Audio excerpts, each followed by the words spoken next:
Video I'm going to be going over questions 6 and 7. So for number 6 it says write an equation for each line. Just a reminder, we write equations in this format. Y equals mx plus b, where m is slope and b is y-intercept, okay? So let's start with line A right here. You'll see line A, it's kind of darker right here. If you're having trouble seeing it, you can look on the Google Doc I shared, because they're in color on that one. Okay, so I want you to notice, what's the y-intercept here? It's -6. And then what is my slope? If it's a horizontal line, what kind of slope do I have? It's 0 slope, so it's y equals 0x minus 6. But we don't even have to write it like that. 0 times anything goes away, like it's 0. So it's really just y equals -6. That is the equation for that line, for A, okay? Alright, let's look at B. I always like to start with the y-intercept. It just makes life easier. So I'm going to go ahead and just write y equals. I'm going to look for something x, and then my plus b or minus b. So if I look at my y-intercept for B, it goes through 2. So I'm going to write plus 2. That's your y-intercept. That's where it crosses the y-axis, okay? And then to find slope, remember you pick 2 pretty points. So this one, and I'm going to go back actually, so this one. So you walk from point to point, from left to right. So I'm going to go from this one to this one.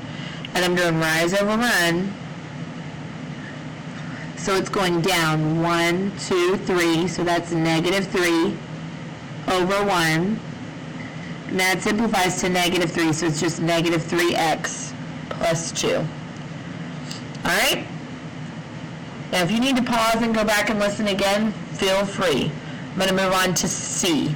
I'm going to set up the same thing, y equals something x, and then I'm going to put my y-intercept here. So let's go find our y-intercept. It crosses at -4. So I'm going to write a -4. And then for slope, we just pick another point. I'm going to pick this one right here. And it's just rise. I'm going to write it down here. Rise over run. I go from left to right, so I'm actually going up 1, 2, 3 this time, up 3 over 1, which simplifies to 3. So it's just 3x minus 4. So you're just finding that y-intercept and the slope and plugging them in.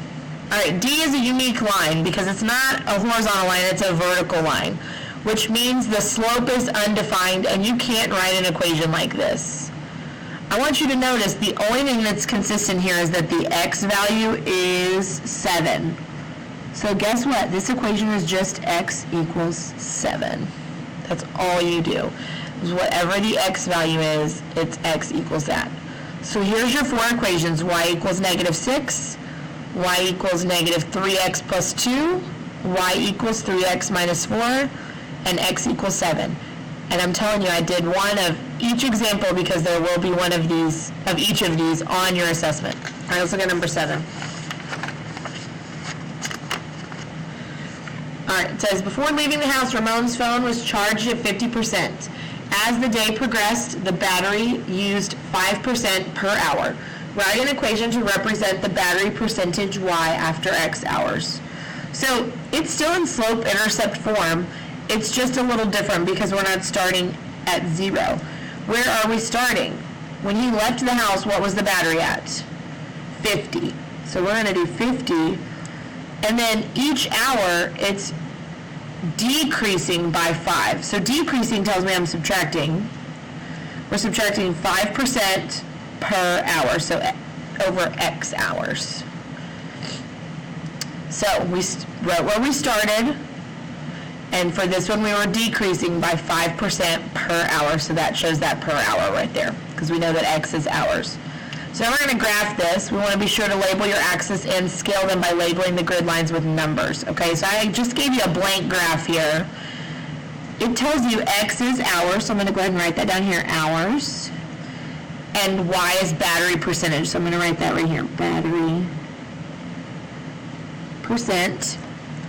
Now, I'm starting at 50, so I'm going to use my best judgment here on what I should do. I'm not going to go up by ones because I'll never make it to 50. So I'm going to test 5s.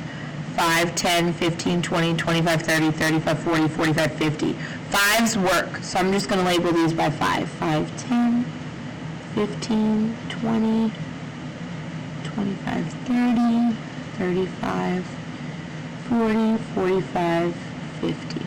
Okay? Now hours, I'm just going to go by ones because it's not going to go that long. 1, 2, 3, 4, 5, 6, 7, 8, 9, 10, 11, 12. Okay, so I've labeled my grid lines and I've labeled my axis. Okay, so Y is battery percent. And remember, I just got that from right here. It tells you what's Y and what's X, okay? So now let's graph it. Remember, the number that doesn't have X up here is your Y-intercept, meaning that's where it starts. So we started at 50, okay? And then we're going down 5 every hour. So that means at hour 1, it's dropped to 45%. Hour 2, it's at 40. Hour 3, it's at 35, and so on, right? I'm just going to keep going down 1 over 1 because I see that's the slope. And I get to this point. So I'm going to connect the dots here because it's a continuous relationship. So this is after how many hours will his battery die if he doesn't charge it. So this is saying like he's not plugging it in at all. After how many hours will it die? Well, I see that the battery percent is 0 after 10 hours. So I'm going to write after 10 hours. All right, that's the end of the review. I suggest you study this because it's very similar to your end of unit assessment that we'll be taking. So it's a great study tool. If you need to watch any of these videos again, please feel free.